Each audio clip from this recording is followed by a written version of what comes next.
Le livre de l'aube. On dit que l'aube ne se lève pas. Elle respire. Elle inspire la nuit, elle expire le jour. L'aube n'impose rien, elle éveille. Elle pose ses doigts tièdes sur la nuque du monde et détache, un à un, les boutons de l'obscur. C'est la première leçon du matin. La clarté n'arrive pas en force, elle arrive en douceur. Au-dessus des collines, un drone file comme un messager silencieux. Il prend de la hauteur et regarde, les champs en mosaïque, la rivière qui serpente, un chapelet d'arbres accrochés à la brume. Le ciel passe du vert somnol au jaune timide, puis au doré qui allume les toits. On dirait qu'un peintre a plongé son pinceau dans le miel. Sur un chemin, deux silhouettes s'avancent. Ce sont Anaïs et Ismaël, vétérinaires du pays, sacoche en bandoulière, bottes humides de rosée. Ils partagent un rituel, parler bas pour ne pas réveiller les oiseaux avant le soleil. Leur journée commence toujours avant la ville, parce que les bêtes ont des heures qui ne s'achètent pas. Regarde, dit Anaïs à voix basse. Oui, répond Ismaël, ça recommence. Ça recommence. Ce sont les mots des matins heureux. Rien n'est gagné, rien n'est perdu, ça recommence. Le drone survole un vallon où se presse une herbe courte, lustrée de rosée. Chaque goutte est un monde, un œil minuscule qui reflète le ciel. Les plantains dressent leurs chandelles, les graminées penchent la tête, modestes. Au bord d'un fossé, les joncs secouent de fines clochettes d'eau. On entend le premier merle, note claire, signature du jour. Puis d'autres suivent, comme des cierges qu'on allume de proche en proche. Dans l'air, l'aube déplie ses 7 couleurs. Vert d'algues, jaune d'épeautre, ocre d'argile, cuivre de moisson, puis un orange qui se change en or et fait lever la tête aux arbres, comme s'ils venaient d'entendre leur nom. Le drone descend, effleure un verger. Les pommiers sont encore sombres, mais leurs feuilles prennent un liseré brûlant. Des araignées ont tendu des ponts de soie entre 2 rameaux. La rosée y perle comme un chapelet. La lumière ne les brise pas. Elle s'y pose. Wu Wei, disent les anciens Chinois, agir sans forcer. Le soleil connaît le Tao. Anaïs et Ismaël longent un muret de pierre où l'ombre s'attarde. Ils ne pressent pas. On n'entre pas dans le matin en conquérant, on y entre comme à l'eau, par les chevilles d'abord. Ils ont appris cela des bêtes. Mesure, patience, rythme. Tout à l'heure, il faudra une main ferme sur une corne douloureuse, un regard juste pour un veau muet, un geste net pour une patte prise dans un fil. Mais maintenant, c'est l'école du lent. Je crois, dit Ismaël, que le monde n'est pas un problème à résoudre, mais un visage à reconnaître. Et à soigner, répond Anaïs. Il s'arrête devant une barrière. Dans la prairie, une vingtaine de brebis sont couchées, poils mouillés. 2 se lèvent d'un même ressort et broutent de l'herbe lourde d'eau, comme on boit à même le matin. Une bergeronnette passe, jaillit, s'arrête, repart. Petite flèche à tête jaune qui signe la marche des chemins. Un agneau tremble au sol. Anaïs s'accroupit, déroule une serviette de lin, essuie, frictionne, pose la main sur le flanc. Respire, murmure-t-elle. L'agneau respire. La vie est souvent là, à portée de main, mais elle hésite à se dire. On peut l'aider, non en criant, non en tirant, mais en accompagnant. Comme on accompagne le soleil quand il veut se lever. Le bouddhisme le répète, tout passe, la peine aussi. Le bien-être n'est pas un état, c'est un flux. Accepter, c'est déjà relevé. Au-dessus du pré, le drone recule, cadre large.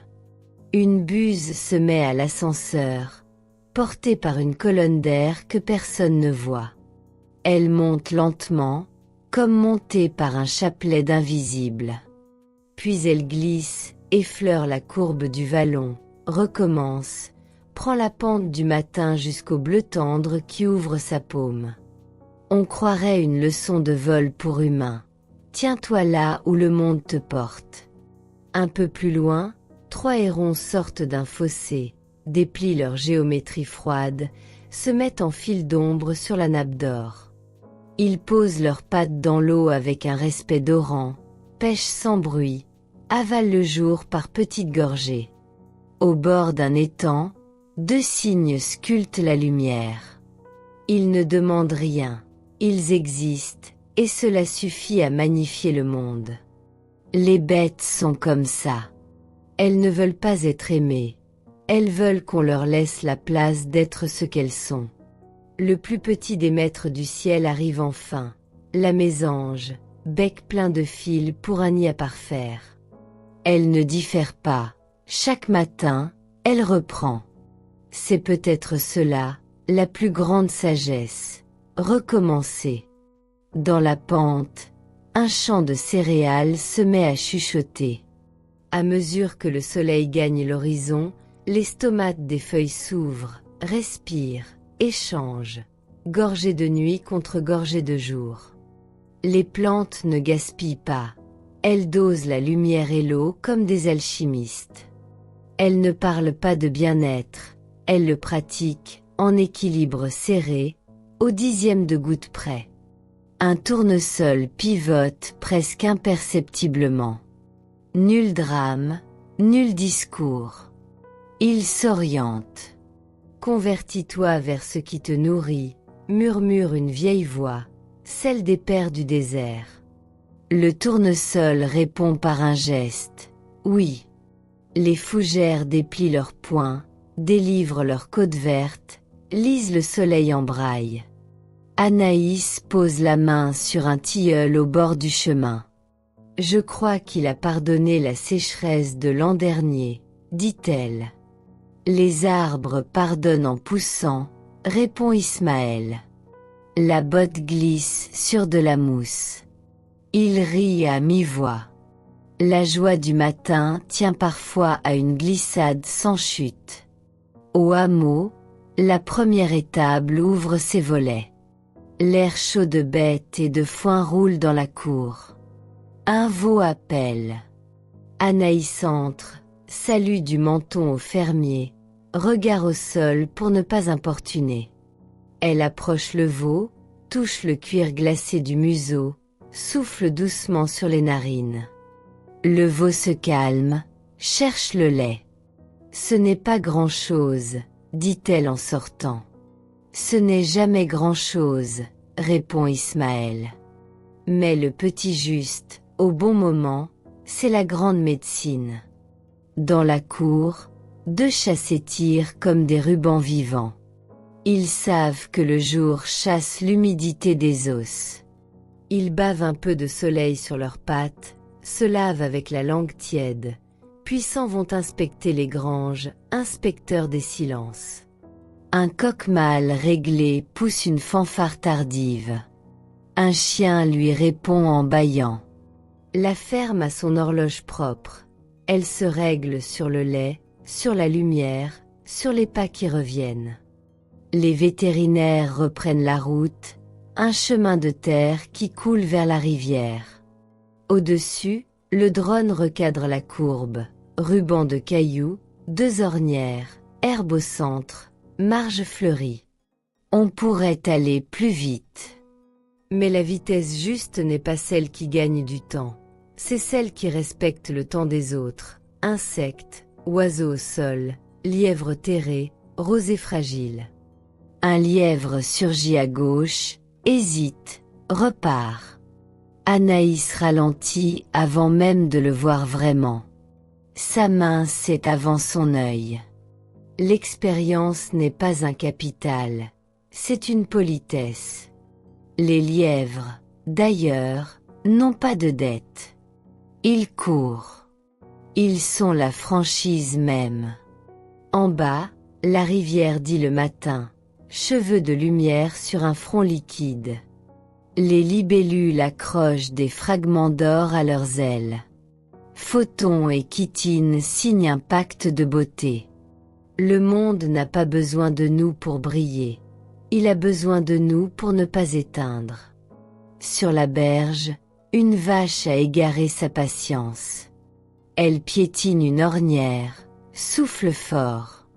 Ismaël sort une seringue, mais il attend, d'abord regarder, écouter, comprendre. L'œil n'est pas mauvais, le flanc va, la salive coule trop, c'est une écharde de ronces coincée dans la gencive. Il s'approche, chuchote, lève doucement la lèvre, retire la pointe. La vache s'immobilise. Un instant, elle semble prier. Tout ce temps pour une épine, sourit le fermier. Les épines changent la face du monde, répond Ismaël. Surtout quand on ne les voit pas. La prairie pardonne les pas brouillons. Déjà, là où la vache a piétiné, des vesses dressent de nouveaux fils de verre. Les plantes ne tiennent pas rancune, elles essaient encore.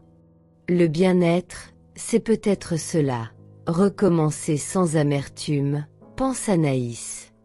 Le drone rase un talus garni d'orchidées sauvages et de marguerites. On entend une messe d'insectes, bourdons, abeilles, guêpes, mouches, coléoptères, un cœur entier sous la baguette du soleil. Polliniser, c'est écrire un livre à 1000 mains, sans en signer les pages. Une abeille se cogne à l'objectif comme un salut impatient. Elle n'est pas fâchée, elle n'a pas le temps. Son ventre a la couleur du pain et du ciel. Elle travaille avec l'élan d'un psaume. Au pied du nez, un hérisson hésite. Anaïs s'accroupit, glisse ses mains pour le prendre sans l'étouffer. Il respire fort, grogne comme un enfant obstiné, se déplie un peu. Elle l'éloigne de la route et le pose dans l'ombre fraîche d'un sureau. Le hérisson ne dit pas merci. Il n'en a pas besoin. Le geste était la gratitude. Le soleil maintenant sort de l'horizon. Il a quitté le mode promesse pour le mode présence. La lumière, plus ferme, se pose sur les visages humains, éveille les rides comme on lit sur une carte. Anaïs et Ismaël s'arrêtent sur un pont de bois. En dessous, l'eau adoucit les pierres, lisse le monde. Ismaël trace 3 cercles avec son doigt sur la rambarde, comme un enfant qui prie sans le savoir. Bouddhisme, tout passe. La peur, la colère, la fatigue. On les voit venir, on les voit repartir. Nous, au milieu, nous respirons. Taoïsme, ne pas forcer. L'herbe pousse sans projet, la rivière passe sans colère. Si on s'accorde, on avance sans s'user. Christianisme, la lumière revient toujours. Même après le plus noir, une aurore. L'espérance est un muscle, il faut l'exercer. Anaïs hoche la tête. Elle pose la main sur la rambarde. Le soleil est chaud, désormais, sa paume boit.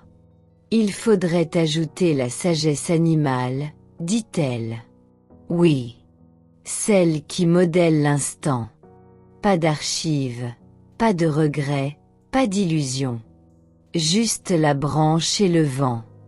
Le drone s'élève alors très haut.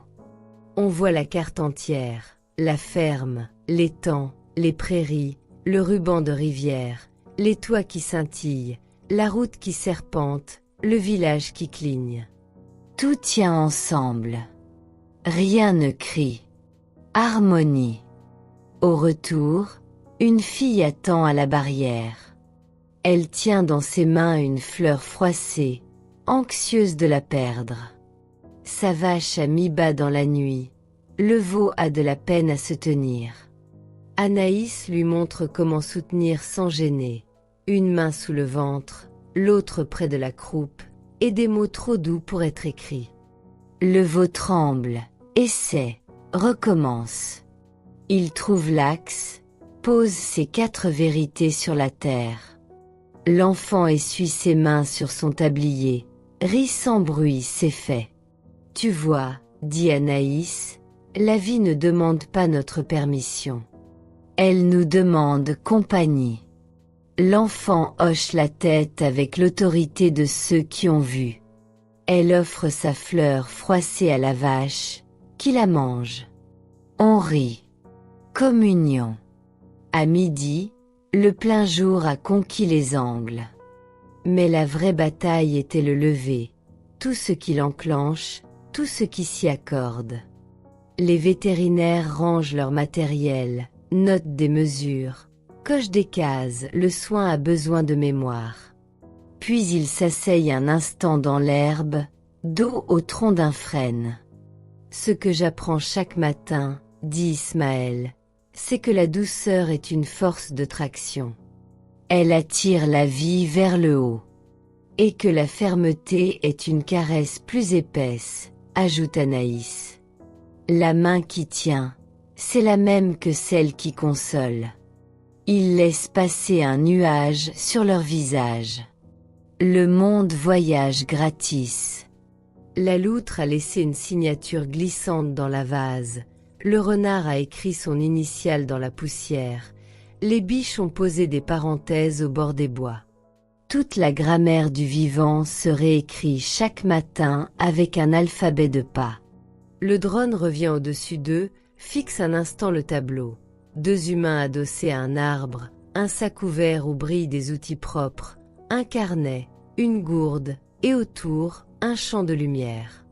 On dirait une peinture ancienne remise à neuf. Pour les humains. Et le matin n'est pas un objectif, c'est un chemin. Entrez Y à la vitesse du cœur qui se détend. Et vous ne possédez pas la lumière. Vous pouvez la partager. Et le bien-être ne se prend pas, il se pratique. Boire, respirer, marcher, remercier, aider. Pour les animaux. Et restez fidèle à votre façon. Le monde a besoin de votre exactitude. Le cheval qui sait quand partir, l'abeille qui sait où revenir, la chouette qui sait quand sortir. Et votre présence est une pédagogie. Vous rappelez aux humains la mesure, l'instant, la vérité sans phrase. Pour les plantes. Et continuez de pivoter vers la lumière. Vous êtes les maîtres du discernement. Pardonnez nos maladresses en poussant encore. Dans votre obstination douce, nous apprenons la fidélité. On demande souvent aux vétérinaires ce qu'ils soignent. Ils répondent mécaniquement, muscles, os, fièvre, plaies, mise bas. On oublie qu'ils soignent aussi l'invisible, la peur qui colle au poil, la nuit qui reste coincée dans les yeux, la solitude d'un fermier qui voit sa vache plus souvent qu'un voisin. Le lever du soleil les aide. Il délie. Il fait lieu commun, bêtes, humains, plantes s'y rencontrent, chacun avec sa langue, tous avec leur respiration. Anaïs le sait. Quand elle lève la main pour dire au revoir à une ferme, c'est au soleil qu'elle salue aussi. Merci d'avoir fait une part du travail. Ismaël range une dernière seringue, la glisse dans sa trousse. Il pense au Christ qui a posé ses mains sur des fronts sans demander de papier, au Bouddha qui a enseigné l'assise avant la marche, à la haute ceux qui a laissé l'eau enseigner. Les vétérinaires ne sont pas des prêtres, mais ils portent une liturgie, celle du réparé sans bruit.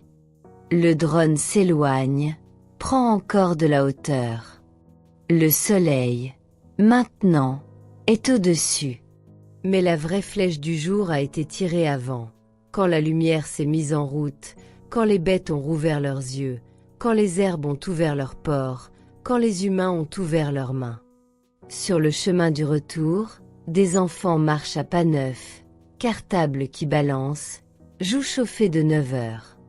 Ils parlent du matin comme d'une baguette encore tiède. Une enseignante ferme la marche en regardant le ciel. Elle aussi a des bêtes à soigner, des âmes, des attentions, des timidités.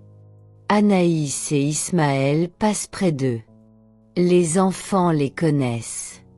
On les appelle parfois les vétérinaires du pays, comme on dirait les gardiens de l'aube. Ils n'ont pas de grade, pas d'uniforme. Ils ont des mains propres et des yeux ouverts. À demain, dit un petit. Ça recommence, répond Anaïs en souriant. Le jour est maintenant plein. Mais la promesse reste. On peut la porter comme on porte une graine dans la poche. Elle ne prend pas de place, elle transforme. Pour la garder, voici des rites simples, offerts par l'aube. Boire une gorgée d'eau en regardant la lumière sur un mur. Se souvenir que l'intérieur et l'extérieur ont la même source. Dire bonjour à un arbre, à un animal, à un visage, même si c'est en silence. Le monde s'ajuste à la politesse. Respirer 3 fois avant d'ouvrir un écran. Prolonger le lever en soi. Aider une bête, un enfant, une vieille main, une plante en pot. C'est la médecine du pays. Recommencer demain. Ne pas attendre que tout aille bien pour aimer juste. Le drone range ses ailes invisibles. L'aube plie sa nappe d'or. Reste le goût du matin dans la bouche, et ce mot qui revient, plus simple que tous. Merci. Le soleil désormais règne, mais il règne à hauteur d'herbe. Il caresse, ne piétine pas. Les rivières écrivent leur oui. Les oiseaux redisent la phrase du ciel, les animaux reprennent leur métier. Brouter, guetter, nager, courir, attendre. Les humains ont des rendez-vous, des listes, des fatigues. Qu'ils n'oublient pas le premier rendez-vous du monde, la lumière qui se donne. Si un soir vient trop lourd, souvenez-vous du livre de l'aube. Il est court, il est simple, il se lit chaque jour. Et si un matin se lève avec peine, cherchez un vétérinaire du pays. Il marche quelque part, sacoche à l'épaule, le pas sur métronome de compassion. Il vous dira à sa manière, sans phrase, respire. Mets ta main ici. Écoute. Ça recommence. Car tel est le secret, le soleil ne se lève pas seul. Il se lève en nous quand nous nous levons pour les autres bêtes, plantes, humains confondus. Alors le jour n'est plus seulement de lumière. Il devient lien. Et c'est pour cela que l'aube est belle. Parce qu'elle est ensemble.